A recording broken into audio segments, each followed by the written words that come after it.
Hey everyone, if you're leading a CPA firm, you already know the game is completely changed.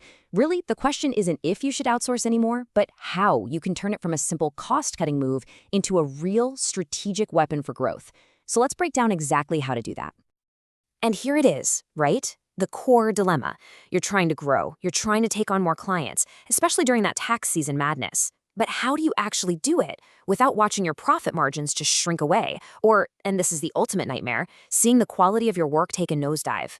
That's the critical balance we're going to explore. I bet this slide feels pretty familiar. On one side, you've got the old model, hiring everyone in-house. You know the deal, it's expensive, it's inflexible, and let's be honest, finding the right talent feels like a constant battle. But on the other side, you have what your firm actually needs to thrive. Cost efficiency, the flexibility to scale up or down whenever you need to, and the freedom to get your best people focused on high-value client advisory work. Okay, so this brings us to the offshore advantage. But let's reframe this in our minds right now. This is not just about saving a few bucks. It's about using a global talent pool as a powerful engine for strategic growth. It's a chance to fundamentally re-engineer how your firm operates from the ground up.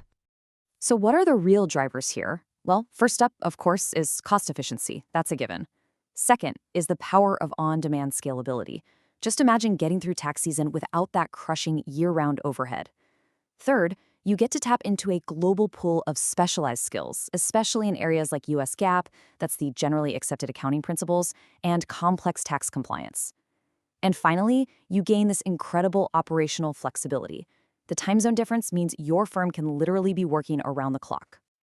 Let's talk numbers for a second. We're looking at a potential 40 to 60% drop in staffing costs for all those routine accounting and tax tasks. Just think about that. That is a game-changing amount of capital that you can pump right back into client acquisition, new technology, or growing your advisory services.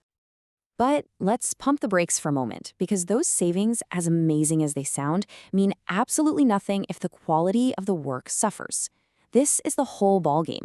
Real success isn't just found on the balance sheet. It's found in striking that perfect balance between the cost and the non-negotiable standard of quality your clients expect. You know, anyone can go out and chase lower costs. That's the easy part. But building a sustainable, high-growth firm that clients are going to trust for years and years, well, that means you have to master the other half of the story, delivering unwavering excellence and reliability every single time. This really just hits the nail on the head, doesn't it? The real genius here isn't just in finding a cheaper option. It's in designing a system that delivers both affordability and rock-solid accuracy. It is all about finding that perfect balance.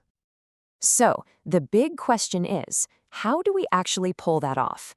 All right, let's get into the playbook. We're going to break down 4 essential pillars that you can use to guarantee excellence with an offshore team. This is where the strategy turns into action. The first pillar is a multi-level review process. And listen, this isn't some simple handoff. The task gets done offshore, then it's reviewed by a senior team member over there. But, and this is the key, the final step is that the work gets a sign-off from your own US manager before it ever sees a client. This tiered approach builds in multiple, crucial layers of quality control. The other 3 pillars are just as critical. You need continuous training to make sure your offshore team is always up to date on US GAAP and the latest IRS regulations. You need clear key performance indicators, or KPIs, so you can actually track things like accuracy and turnaround time, making performance measurable. And finally, you gotta leverage technology, things like cloud accounting and automation software to slash manual errors and boost your overall efficiency. And this is such a crucial distinction. This is not about outsourcing everything. It's about smart delegation. You offload the routine, process-heavy work, bookkeeping, reconciliations, standard tax prep. And what that does is it unleashes your in-house experts to focus on where they create the most value: high-level strategic advisory, complex audit judgments, and building those critical client relationships. So, when you bring all of these pieces together, the cost savings, the quality controls, the smart delegation, that's when it happens. That's when you unlock the maximum return on your investment. This is how you build a model for truly sustainable, long-term growth. Now, you often hear about India as a top destination for this kind of work, and here's why. It's this really unique mix of factors. You've got a deep talent pool that's already skilled in US accounting, a highly scalable workforce, huge cost effectiveness, and that powerful time zone advantage we talked about that lets you run a 24-hour work cycle. This all brings us to the real definition of ROI in this context. It's not just about the money you save. True ROI is when you get those savings while also dramatically increasing your firm's capacity, making it way more efficient, and, most importantly, sharpening its focus on the high-value advisory services that clients are more than willing to pay a premium for. So let's end with this question. You've spent years, maybe decades, building a firm that delivers quality. That is your bedrock. But is it truly optimized for profit and for sustained growth? Finding that perfect balance isn't just an option anymore. It's the defining strategic challenge. And honestly, it holds the key to unlocking your firm's entire future.